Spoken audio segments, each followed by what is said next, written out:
হাতে তুলে দিছে, আপনাদের হাতে পারতো তারা আমাদেরকে সেভ করতে, আমাদেরকে সেভ করে আমাদেরকে যদি বলতো শেখ হাসিনা পালাই যাচ্ছে, তোরা পথ ছেড়ে দিয়ে তোরা চলে আয়, এই কথাটা তারা আমাদেরকে কখনো বলে নাই। আপনাদের সঙ্গে পুলিশের কোনো বিরোধিতা নাই, আপনাদেরকে আমরা বলবো আপনারা প্রচার করেন আমরা সুষ্ঠু পুলিশ চাই, সুষ্ঠু অফিসার চাই।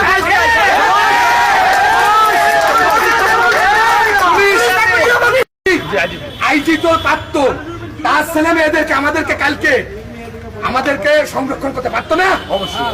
সে মনে করেন কি চোরের মতো পালাইছে। আজকে একজন পুলিশের আইজি চোরের মতো কেন পালাবে বলেন?